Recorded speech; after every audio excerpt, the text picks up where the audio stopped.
The ultimatum. The chamber of the Galactic Dominion Council gleamed with bioluminescent panels, casting shadows across the faces of 17 species who ruled over 400 inhabited worlds. At the center podium stood Vexinar, supreme arbiter of the Dominion, his crystalline exoskeleton refracting light into dancing patterns across the walls. Ambassador Kira Okonkwo stood in the defendant's circle, her dark skin contrasting sharply with the pale white of Earth's diplomatic uniform. Beside her, Commander Tobias Merrick maintained perfect military posture despite the gravity dampeners making his bones ache. "The humans will comply," Vexinar announced, his voice reverberating through translation implants embedded in every skull present. "Your planet designation Sol 3 will surrender 70% of your agricultural output, 40% of your mineral resources, and provide 2 million workers for the expansion colonies." Kira's jaw tightened. 3 months ago the Dominion had made first contact with Earth. What humanity had hoped would be a peaceful introduction to galactic civilization had instead become a nightmare of demands and threats. The Dominion's philosophy was simple. Newly discovered species were resources to be allocated, not partners to be negotiated with. "And if we refuse?" Kira asked, though she already knew the answer. Counselor Ja Thorn, a being resembling a massive floating jellyfish, pulsed with amused colors. "Then the subjugation fleet will glass your cities until compliance is achieved. This is standard protocol. 312 species have accepted these terms. Your resistance is quaint." Tobias stepped forward, his hand instinctively moving toward where his sidearm would have been if weapons were permitted in the chamber. "You're threatening 8 billion people with annihilation if they don't become your slaves?" "Slavery implies ownership without purpose," Vexinar corrected. "This is resource optimization. Your species will contribute to the greater prosperity of the Dominion. You should be grateful for the opportunity to serve something larger than your primitive planetary concerns." Kira exchanged a glance with Tobias. They had been authorized by the United Earth Coalition to negotiate, to find common ground, to avoid conflict at almost any cost. But standing here, listening to these beings casually discuss the enslavement of humanity as if it were a bureaucratic formality, something hardened in her chest. "How long do we have to respond?" she asked. 30 of your solar cycles," Vexinar replied. "The subjugation fleet will arrive in your system in 28 cycles. I suggest you use your remaining time to prepare your population for integration rather than feudal resistance." The transport back to their ship was silent. Only when they were sealed in the privacy of the UES Defiance briefing room did Tobias speak. "They're not bluffing. I've seen the tactical assessments. The subjugation fleet consists of 4 dreadnoughts, 60 cruisers, and over 300 support vessels. Each dreadnought can sterilize a planetary surface in 48 hours. Kira pulled up a holographic display, her fingers dancing through data streams. "The Dominion has conquered 312 species over the past 2,000 years. Some resisted initially, but their technology couldn't match the Dominion's weapons. Most surrendered immediately." "We're not most species," Tobias said quietly. "No," Kira agreed, a dangerous edge entering her voice. "We're not." She pulled up Earth's military capabilities, a fraction of what the Dominion possessed but built on principles the galaxy had never seen. Human warfare had evolved through millennia of conflict, creating doctrines of asymmetric warfare, psychological operations, and strategic deception that no other species had needed to develop. "We can't beat them in a straight fight," Tobias continued, studying the fleet compositions. "But we don't fight straight fights. We never have." Kira initiated an encrypted transmission to Earth. Secretary General Amara Okafor appeared on the screen, her silver-streaked hair pulled back severely, her expression grave. "Ambassador Okonkwo, Commander Merrick. The Coalition is awaiting your report." Kira took a breath. What she said next would determine the fate of humanity. "Madam Secretary, negotiations have failed. The Dominion has issued an ultimatum: submit to exploitation or face annihilation. They've given us 30 days. Silence stretched across the light years separating them. "I see," Amara finally said. "And what is your recommendation?" Tobias stepped beside Kira and they spoke in unison. "We recommend war." Amara's expression didn't change, but something flickered in her eyes, not fear but grim determination. "Then humanity will give them exactly what they've asked for. Return home, both of you. We have 28 days to prepare." The screen went dark, and in the reflection, Kira saw her own face staring back. The Dominion thought they understood warfare. They thought their superior technology and numbers guaranteed victory. They had never faced humans before. Preparation. The emergency session of the United Earth Coalition convened within 6 hours of Kira and Tobias's return. Representatives from every nation crowded into the Geneva complex, their faces broadcast across every screen on the planet. Secretary General Amara Okafor stood at the podium, her voice steady despite the gravity of her announcement. Fellow citizens of Earth, we face an existential threat. An empire spanning 400 worlds has demanded our submission or destruction. They believe we will surrender because every other species before us has surrendered. She paused, her dark eyes scanning the assembly. They are mistaken. The coalition voted unanimously for war. Not the conditional, hesitant commitment that had characterized human conflicts for the past century, but total war, every resource, every mind, every weapon turned toward a single purpose: survival. Admiral Callahan Zhang took command of the Consolidated Earth Defense Fleet from his flagship, the UES Unconquered. A veteran of the Martian independence conflict and the Belt Wars, Zhang had spent 40 years studying military history from Sun Tzu to Clausewitz, from ancient siege warfare to modern space combat doctrine. He knew humanity's only advantage was that the Dominion had never fought an opponent who refused to play by their rules. They expect us to meet them in orbit, Zhang addressed his command staff, which now included officers from every spacefaring nation. A traditional fleet engagement where their superior numbers and firepower will overwhelm us. So we won't give them that battle. Dr. Yuki Tanaka, head of Earth's Quantum Research Division, stood beside a holographic projection of the solar system. The Dominion uses predictable FTL corridors. Their ships emerge at fixed points determined by gravitational mechanics. We've identified 17 probable entry vectors into our system. Can we mine them? Asked General Kwame Osei, commander of Earth's ground forces. Better, Yuki replied, adjusting her glasses. We can turn them into kill zones. The Dominion shields are designed to deflect energy weapons and kinetic projectiles. They've never encountered directed nuclear-pumped X-ray lasers deployed as spatial mines. Around the table, officers from Russia, China, the United States, the European Federation, and a dozen other nations nodded grimly. Humanity had spent the last century learning to cooperate in space development. Now that infrastructure would become a weapon. Meanwhile, in the orbital manufacturing facilities above Earth, production lines that had been building civilian spacecraft were retooled. Commander Elise Barrientos oversaw the conversion of mining vessels into weapons platforms, cargo haulers into troop carriers, and scientific probes into reconnaissance drones. The Dominion thinks technology determines victory, she muttered to her engineering team. They've forgotten that desperation breeds innovation. Her team worked in 30-hour shifts, welding railgun assemblies to mining rigs, installing missile pods in cargo bays, and coating hulls with radar-absorbent materials that would make Earth's hastily assembled fleet harder to target. They weren't building warships, they were building predators disguised as prey. On Earth itself, the mobilization was total. Factories that produced consumer goods switched to manufacturing ammunition, drones, and powered armor. The classified weapon systems that nations had developed in secret during the Cold Peace were dusted off and deployed. Rail guns, directed energy weapons, swarm AI protocols, and kinetic bombardment platforms, every forbidden or restricted technology became fair game. But the most crucial preparations happened in the shadows. Captain Raven Holt led the newly formed Phantom Corps, a unit that didn't officially exist. Former Special Forces operatives, intelligence officers, hackers, and linguistic experts were pulled from every military on Earth and given a single mission: infiltrate, sabotage, and destroy from within. The Dominion has ruled for 2,000 years, Raven briefed her team in an underground bunker beneath the Pacific Ocean. That much success breeds complacency.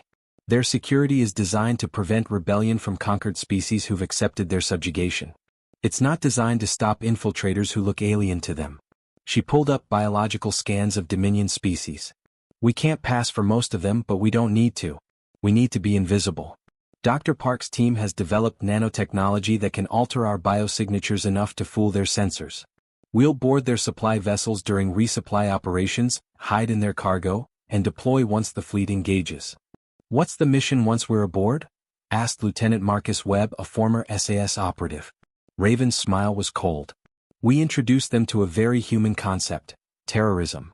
As the days counted down, humanity prepared for a war that everyone knew was impossible to win through conventional means.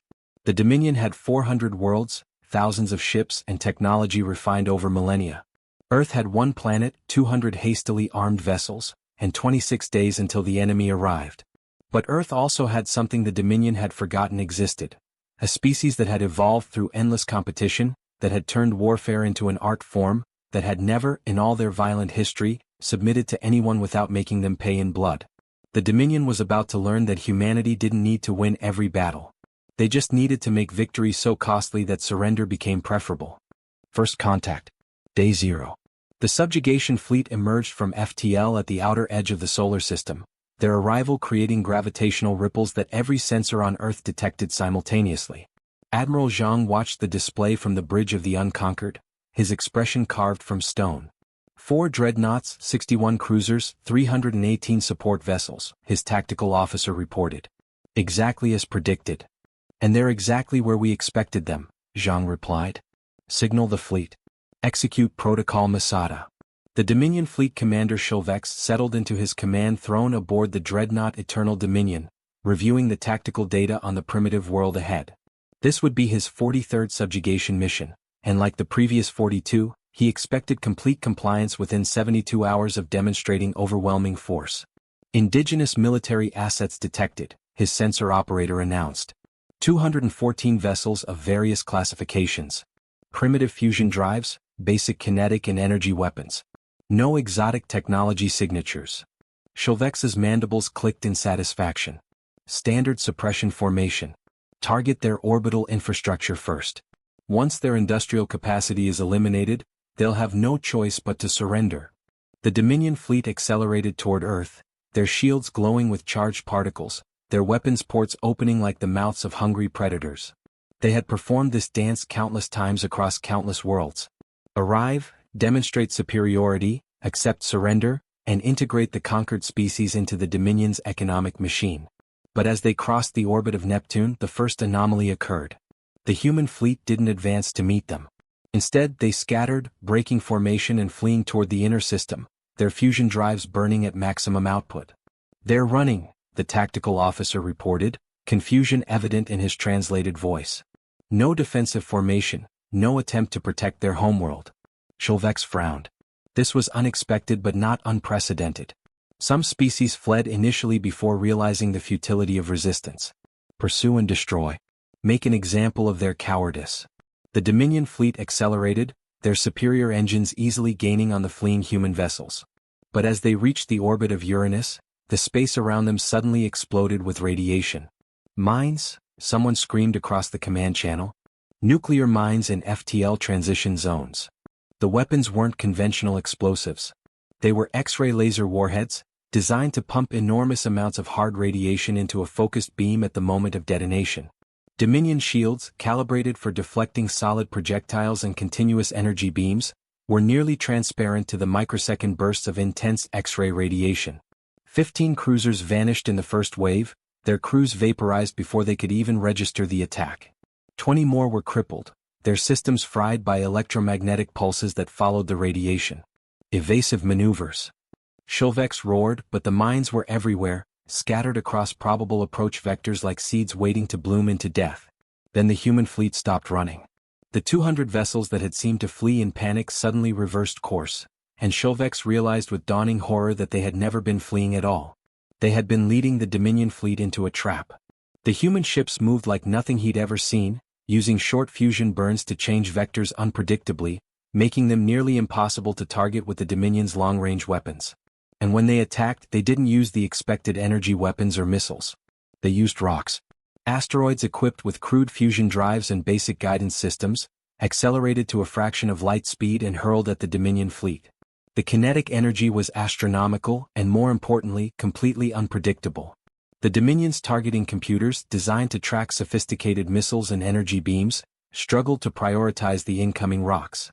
They're using debris as weapons, the tactical officer reported incredulously. Primitive kinetic bombardment. One asteroid, no larger than a shuttle, struck a cruiser amidships. The impact released energy equivalent to 50 megatons of explosives, snapping the cruiser's spine and sending debris cascading into 2 neighboring vessels. But the real nightmare began when the human vessels closed to weapons range. They didn't engage in the orderly, disciplined warfare the Dominion expected. They swarmed like insects, concentrating fire on single targets, then scattering before return fire could destroy them. They used the debris from destroyed ships as cover, hiding in the sensor shadows created by their own wreckage. "This isn't warfare," Shilvex muttered, watching his fleet's formations dissolve into chaos. "This is butchery." Admiral Zhang watched the battle unfold from a safe distance, his fleet of converted civilian vessels dancing through the chaos like wolves among sheep. Every tactical principle he'd studied, from Hannibal's encirclement at Cannae to the guerrilla tactics of the Vietnamese, was being employed simultaneously. "They're adapting to our asteroid attacks," his tactical officer warned. Zhang nodded. "Good. Send in Phase 2. Release the swarms." Across the fleet, cargo bays opened, and thousands of autonomous drones poured into space. Each was no larger than a person, with minimal armor and a single purpose: attach to enemy vessels and detonate. The Dominion had brought superior technology and overwhelming force to conquer a primitive species. Instead, they found themselves fighting an enemy who treated war not as a formal exchange of fire, but as organized murder on an industrial scale. And the battle had only just begun. The price of victory. The Battle of Neptune's orbit lasted 18 hours and transformed space combat doctrine forever. When it ended, the Dominion subjugation fleet had been reduced to a broken remnant fleeing back toward the outer system. Of the 4 dreadnoughts, 1 was destroyed outright, 2 were crippled and captured, and only 1 escaped. The cruiser and support vessel losses were catastrophic. But victory had cost Earth dearly. Admiral Zhang stood on the bridge of the unconquered, now scarred and venting atmosphere from 17 hull breaches, watching the casualty reports scroll across his screen. 143 vessels lost. 72,000 personnel dead in a single day of combat. The converted civilian ships, never meant for military action, had suffered disproportionately. "We won," Commander Hideo Sato said quietly beside him, his voice hollow. "We survived the first wave," Zhang corrected. "The Dominion still has 400 worlds and thousands of ships. When word reaches their core systems, they'll send a force we can't defeat with tricks and desperation."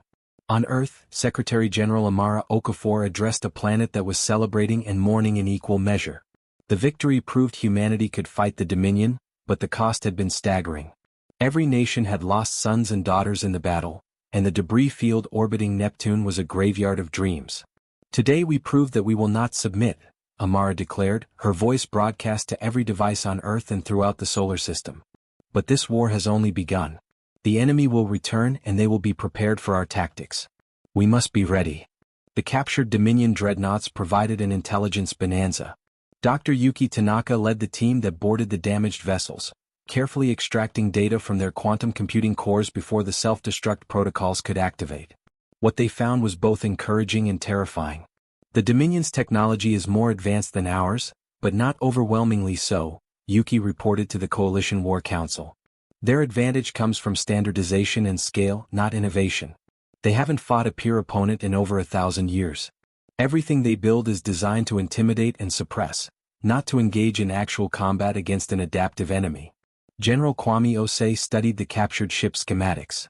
"Can we reverse engineer their FTL drives?" "Already in progress," Yuki confirmed. "But that's not the most interesting discovery. We found their communication logs. The Dominion isn't the unified empire we thought it was." She pulled up translated records, and the council members leaned forward, reading with growing interest. The Dominion was a collection of client species with the core ruling castes, the Vexinar, Ja Thorn, and 3 others, maintaining control through a combination of military force and economic dependency. The conquered species provided resources and labor but had no real say in governance. More importantly, many of the conquered worlds were restive, their populations held in check only by the Dominion's apparent invincibility. "They're afraid," Ambassador Kira Okonkwo said, seeing the pattern. "Every species that's tried to rebel has been crushed so thoroughly that others don't dare try. But we just showed it's possible to win. Which makes us more than just a threat to the Dominion," Amara realized. "We're a threat to their entire system of control. If we can win, others might try to break free. Then they won't just send another subjugation fleet," Zhang said grimly. "They'll send an extermination fleet. They'll want to make an example of us so complete that no other species will ever dare resist again."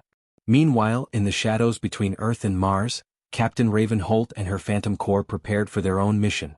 Using the captured Dominion vessels as a Trojan horse, her team had forged credentials and identities that would allow them to infiltrate Dominion space.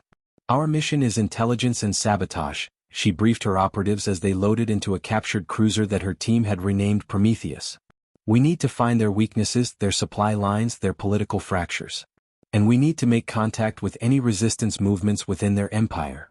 Lieutenant Marcus Webb checked his equipment, the nanobiofilm that would mask his human biosignature still feeling strange on his skin. We're going to be alone, deep in enemy territory with no support and no extraction plan. Raven smiled grimly. Welcome to asymmetric warfare. We're not trying to conquer them. We're trying to make them so paranoid and stretched thin that they can't effectively wage war on Earth. As the Prometheus departed for the outer dark, its reactor signatures masked to match Dominion power systems, the captured crew aboard provided one final piece of crucial intelligence. The Dominion Council would convene in 20 days to decide Earth's fate. The debate wouldn't be whether to destroy humanity, but how thoroughly to do it.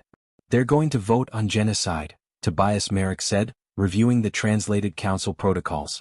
Then we make sure that vote costs them everything, Amara replied, her expression hardening. Zhang, I'm authorizing Operation Prometheus. We're taking the war to them.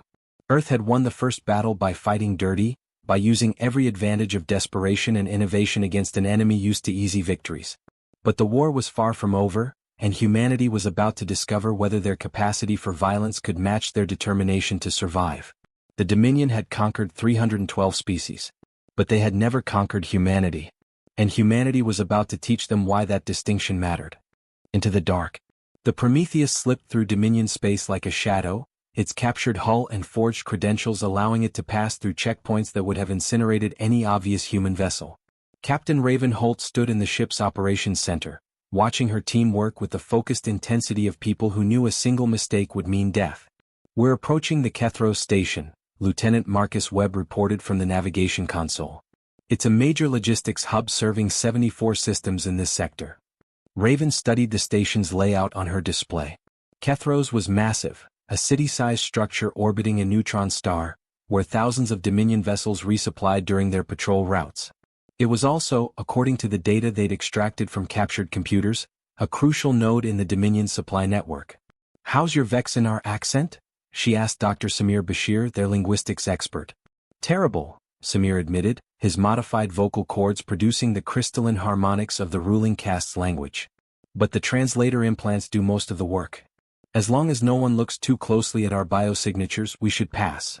They docked without incident, the station's automated systems accepting their forged clearance codes.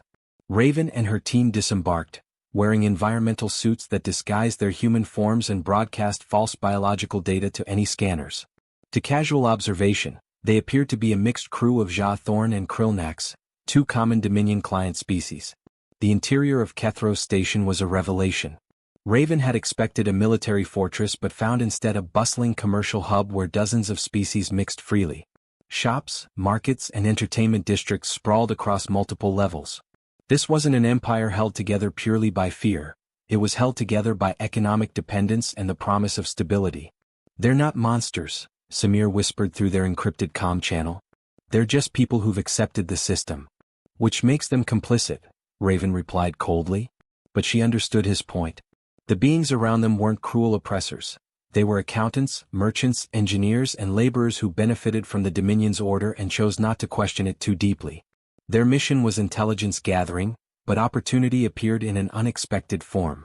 In a lower-level cantina, Raven overheard a conversation between two Krillnax freight operators discussing a recent incident on the mining world of Talvex Prime. Third revolt this cycle, one was saying, his translator rendering his clicks and whistles into flat, emotionless standard. The Talvex are refusing to meet quotas again. Heard the Dominion is sending a suppression force. Raven's pulse quickened. A revolt meant potential allies. She signaled her team to follow at a distance as she approached the freight operators, affecting the casual body language of a fellow worker. The Talvex always were stubborn, she said, her translator converting her words into Krillnax phonemes. What's the council's response this time? The operators regarded her with multifaceted eyes, but saw nothing suspicious in another crew member joining the conversation. Same as always. Cut off their food shipments until they comply. Let them starve for a few weeks, and they'll remember why the Dominion's order matters. Raven maintained her composure even as rage burned through her veins. This casual cruelty, discussed over drinks like any mundane work problem, was how the Dominion maintained control. Not through constant military force, but through economic strangulation that made resistance slowly suicidal. Efficient, she managed to say. Back on the Prometheus, her team assembled to review what they'd learned. Marcus had successfully infiltrated the station's data networks, copying logistical records that revealed shipping lanes, supply schedules, and garrison deployments across this entire sector. Samir had made contact with a black market information broker who, for the right price, was willing to sell intelligence on Dominion internal politics. But it was Raven's discovery of Talvex Prime that sparked the most heated discussion. "We should make contact," Lieutenant Chen Zhao argued, his expertise in insurgency operations making him eager to find local allies. "If they're already resisting, we can provide them with intelligence, tactics, maybe even weapons." "That would expose us," countered Marcus. "The moment we make contact with a rebel group, we risk discovery." "We're already at risk," Raven said quietly. "Every second we spend in Dominion space is a gamble.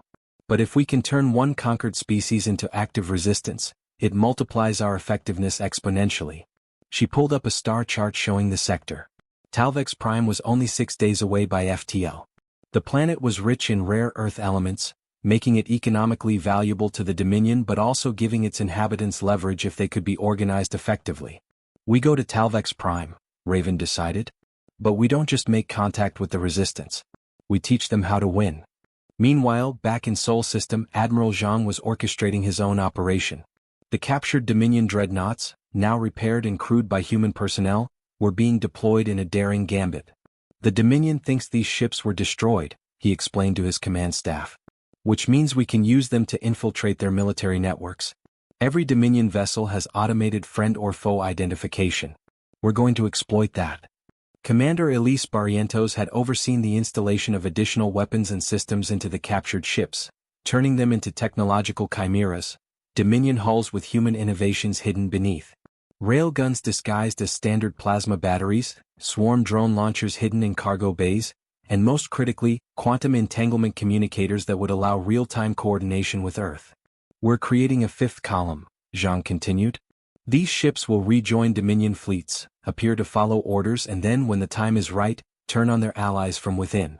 It was espionage on a scale never before attempted.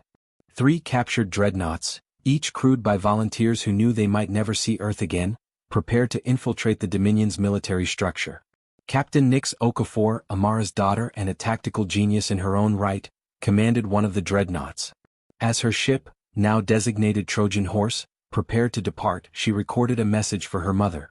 "We're going into the dark and we might not come back. But every day we survive inside their system is a day we learn their weaknesses, disrupt their operations and sow doubt in their ranks. If humanity is going to win this war, we need to fight not just with weapons, but with deception, subterfuge, and the willingness to become ghosts haunting their empire." Earth was no longer just defending itself. Humanity was taking the offensive, infiltrating the Dominion from within, making contact with resistance movements, and preparing to turn the Empire's size and complexity against itself. The Dominion had conquered through overwhelming force and economic control. Humanity would win through chaos, deception, and the fundamental principle that empires built on subjugation always contain the seeds of their own destruction. They just needed someone to water those seeds with blood. The Council's decision. The Grand Chamber of the Dominion Council had stood for 1,000 years, a monument to stability and order carved from a moon orbiting the Empire's capital world. Today, that chamber hosted a debate that would determine the fate of both humanity and the Dominion itself. Supreme Arbiter Vexinar called the session to order, his crystalline form reflecting the bioluminescent panels and patterns that conveyed barely restrained fury. Before him, holographic displays showed the aftermath of the Battle of Neptune's orbit. Dominion ships broken and scattered, a subjugation fleet decimated by a species that should have surrendered without firing a shot. "The humans have committed an act of war against the Dominion," he began, his voice resonating through the chamber. "They have destroyed our vessels, killed our personnel, and violated the natural order that has maintained peace across 400 worlds for 2 millennia. We must respond." Councillor Jia Thorn pulsed with dark colors, his jellyfish-like body contracted in distress. "This is unprecedented. No newly discovered species has ever inflicted such losses on a Dominion fleet. Our military doctrine is designed for suppression, not actual warfare." "Which is precisely the problem," interjected Councillor Kale Shera, a being resembling a mantis constructed of flowing mercury. "We have grown complacent. The humans exploited our assumptions, our predictable tactics, our belief in our own invincibility. They are dangerous not because they are strong, but because they think differently than any species we have encountered. The debate raged for hours. Some counselors demanded immediate and total annihilation, glass every human city, sterilize their world, make them an example so terrifying that no other species would ever dare resist. Others argued for caution, pointing out that the Dominion's response to the human threat was being watched by every conquered species in the Empire. "We have reports," Counselor Drexner said, his reptilian features grave, "of increased unrest on 14 subjugated worlds since the humans' victory became known. Whispers of resistance, work slowdowns, even organized protests on Kefrix 7. The humans didn't just win a battle. They shattered the myth of Dominion invincibility." Vexinar's crystalline structure flashed with anger. "Then we must restore that myth through overwhelming force. I propose we assemble the core armada, 200 dreadnoughts, 1,000 cruisers and support vessels sufficient to blockade their entire system. We will reduce their world to atoms and broadcast the destruction across every conquered planet as a reminder of what defiance costs." But before the vote could be called, an aide rushed into the chamber, an unprecedented breach of protocol. The being transmitted data directly to the counselor's neural interfaces, and across the chamber, expressions shifted from anger to confusion to growing alarm. "What is this?" Jawthorne demanded. The aide's translation came through trembling. 3 supply convoys in the outer reach have been destroyed. Not by military action but by sabotage. The attackers used Dominion identification codes and knew exactly where to strike to cause maximum logistical disruption. More reports flooded in as the session continued. A munitions depot on Krevik Station had exploded, destroying enough ordnance to supply 20 fleets. Trade routes were being disrupted by phantom attackers who appeared from nowhere, struck with precision, and vanished before reinforcements could arrive. And on Talvex Prime, the simmering resistance had erupted into open revolt, with miners seizing control of the processing facilities and transmitting demands across local communication networks. "They're inside our territory," Kael'Shara realized, his mercury form rippling with unease. "The humans aren't defending their homeworld. They're attacking us from within." Admiral Zhang watched the reports from Sol System with grim satisfaction. The Phantom Corps and the Infiltrator Dreadnoughts were exceeding expectations, creating chaos across multiple Dominion sectors simultaneously. Every attack forced the Dominion to divert resources, to question their own security protocols, to doubt the loyalty of their own vessels. But the most important intelligence came from a quantum burst transmission from the Prometheus. Captain Raven Holt had successfully made contact with the Talvex resistance and discovered something remarkable. "The Talvex aren't alone," Raven's message reported. "We've identified resistance networks on at least 30 conquered worlds.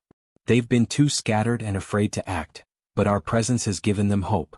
If we can coordinate them, we can turn the Dominion's size from an advantage into a liability." Secretary General Amara Okafor convened an emergency session of the Earth Coalition to discuss the developments. The war had entered a new phase, one that went beyond Earth's survival to the possibility of liberating the Dominion's conquered peoples. "We're facing a moral choice," she told the assembled representatives. "We can focus solely on defending Earth or we can embrace a larger mission, freeing every species the Dominion has subjugated. The first option might ensure our survival. The second could win us allies and fundamentally weaken our enemy, but it will require resources we can barely spare and risks we can hardly calculate." The vote was closer than the declaration of war had been, but ultimately humanity chose the harder path. They would not just fight for Earth's freedom but for the freedom of all enslaved species. Back in the Dominion Council chamber, Vexinar finally called for a vote on the human question. The result was not unanimous, revealing cracks in the Dominion's unity that had never existed before. The majority voted to assemble the core armada and destroy Earth, but a significant minority voted for negotiation, arguing that the cost of victory might exceed the value of conquest. "Prepare the core armada," Vexinar commanded, his voice carrying the weight of 2,000 years of unchallenged power. "The humans will learn that defiance only leads to annihilation." But even as he spoke, Vexinar felt something he had never experienced in his 3 centuries of service: doubt. The humans had changed everything and the galaxy would never be the same. The breaking point. The core armada assembled at the Dominion capital was the largest military force ever concentrated in one location. 200 dreadnoughts, their hulls gleaming with accumulated power, surrounded by a constellation of support vessels that numbered in the thousands. It was a force capable of sterilizing entire star systems, and it had one destination: Earth. But the journey to Sol would take the fleet through 14 systems, each requiring resupply, each a potential point of vulnerability. And humanity had been busy. On Talvex Prime, the resistance had evolved from desperate miners into a coordinated insurgency. Captain Raven Holt stood in an underground command center carved from the planet's bedrock, watching holographic displays show resistance cells activating across 30 conquered worlds simultaneously. "The Dominion is moving the core armada," she told the Talvex leader, a being named Corvin whose species resembled upright wolves with 6 legs. "They're committing everything to destroying Earth. Which means their garrison forces are stretched thin across the Empire." Corvin's translator rendered his growling speech into clear standard. "You want us to rise now while their attention is elsewhere." "I want you to set the Empire on fire," Raven replied bluntly. "Every world that rises in rebellion is a system the Dominion has to divert resources to control. Every supply line you cut is ammunition the core armada won't have. We can't beat them with superior firepower, but we can drown them in chaos." The signal went out across encrypted channels that the Phantom Core had spent weeks establishing. On Talvex Prime, miners detonated charges that collapsed the entrances to processing facilities, trapping Dominion overseers inside. On Kefrix 7, dockworkers sabotaged shipyards, causing fusion reactors to overload and destroy vessels under construction. On Mortalis 3, agricultural workers poisoned food shipments destined for military bases. The Dominion had ruled through fear and economic dependency, but both required the belief that resistance was futile. Humanity had shattered that belief and now the cracks were spreading. Admiral Zhang watched the core armadas progress from the Bridge of the Unconquered, now fully repaired and upgraded with captured Dominion technology. The human fleet had grown to 400 vessels, but they were still outnumbered 5-1 by a force that knew humanity's tactics now and had adapted. "They're not falling for the same tricks," Commander Hideo Sato reported grimly. "They're scanning for X-ray mines, maintaining unpredictable formations and keeping point defense systems active at all times." "Good," Zhang replied, surprising his staff. "That means they're fighting scared. Fear makes people cautious and caution makes them slow." He pulled up a star chart showing the core armada's projected route. "They have to pass through the Nexus Gate, a gravitational choke point where FTL corridors converge. It's the only practical route to Seoul from their capital. And we've had 2 months to prepare a welcome." What Zhang didn't mention was that defending the Nexus Gate would likely cost humanity half its fleet. But 2 months was enough time for Earth's industries to evacuate civilians to Mars and the Belt colonies, to deploy every defensive system humanity could build, and to prepare for a last stand that would make the Dominion pay for every kilometer of space. Meanwhile, the infiltrator dreadnoughts had reached the core of the Dominion fleet. Captain Nix Okafor commanded the Trojan Horse from deep within the core armada's formation, her human crew disguised by forged credentials and automated systems that mimic Dominion crew behaviors. "We're in position," she transmitted via quantum entanglement to Earth. "When you give the signal, we'll have approximately 30 seconds of surprise before they realize what's happening. Make them count." But the true masterstroke came from an unexpected source. Dr. Yuki Tanaka had spent months analyzing captured Dominion computer systems, searching for vulnerabilities. What she found was both ingenious and terrifying. "The Dominion's entire command and control network is quantum entangled," she reported to Secretary General Amara Okafor. "Every ship, every station, every military installation is connected in real time. It's what allows them to coordinate across such vast distances." "And?" Amara prompted, seeing the excitement in Yuki's eyes. "And quantum entanglement works both ways. If we can inject a virus into their network through one of the captured systems, it will propagate instantaneously across their entire military infrastructure." The implications were staggering. Instead of fighting ship to ship, humanity could potentially cripple the entire Dominion fleet with a single stroke. But there was a catch. The virus would need to be delivered from inside their core network, Yuki continued. And the security protocols would detect it within minutes. Whoever delivers it won't make it out. Amara looked at the faces of her command staff, seeing the same grim determination reflected in each. Humanity had come too far to turn back now. "Prepare the virus," she ordered, "and ask for volunteers." The Battle of Nexus Gate began exactly 73 days after humanity had declared war on the Dominion. The core armada emerged from FTL to find the human fleet waiting, but this time humanity wasn't retreating. They were advancing.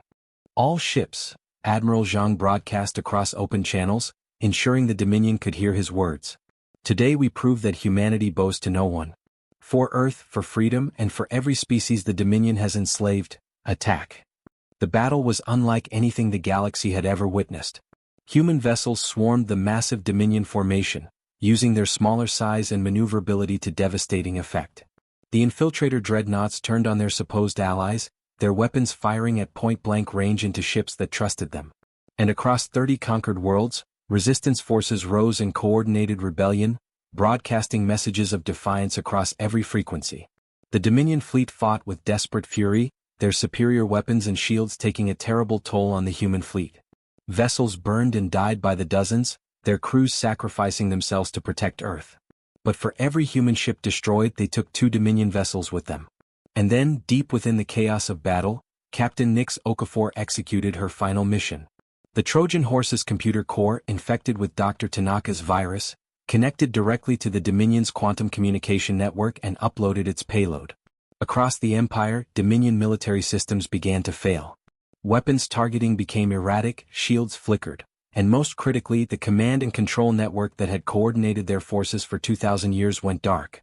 For humanity, Nyx whispered as Dominion security systems identified the intrusion, and her ship was torn apart by concentrated fire from a dozen dreadnoughts. But the damage was done. Without coordination, the core armada's numerical advantage became a liability. Ships collided with each other, fired on allies they couldn't properly identify, and broke formation in confusion.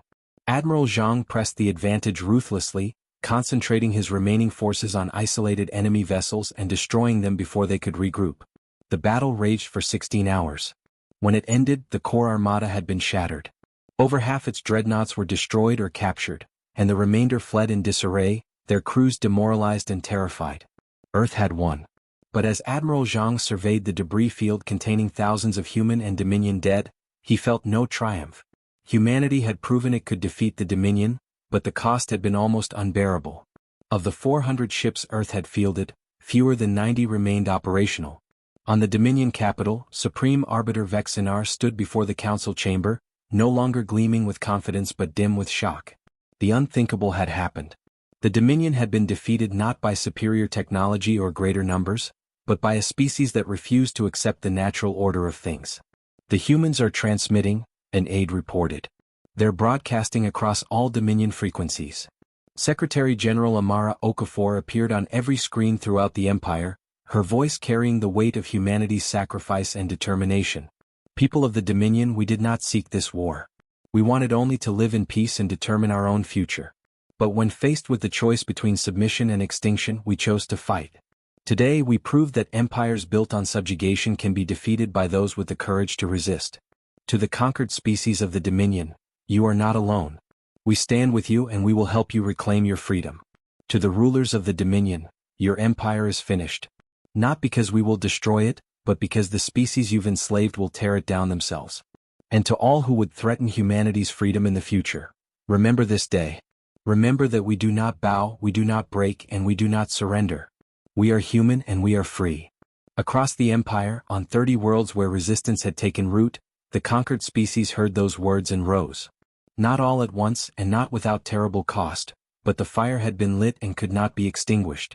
The Dominion would survive in a diminished form, its core species retreating to their home systems and abandoning their empire as economically untenable without slave labor. Many of the freed species would struggle for years to rebuild. Some would fall to civil war or economic collapse. But they would fall as free beings, not as subjects. And Earth, scarred and diminished but unbroken, took its place in the galactic community not as a conquered resource but as a sovereign power. The price had been steep, 73,000 dead in the Battle of Nexus Gate alone, hundreds of thousands more across the entire war. But humanity had proven something fundamental, that freedom was worth any cost, and that those willing to pay that price could defeat any empire, no matter how vast. Years later, a memorial was built in orbit around Earth, constructed from debris recovered from the Battle of Neptune's orbit and the Battle of Nexus Gate. It bore the names of every human who had died in the war, and a single inscription. They came to conquer us. We taught them what humanity means.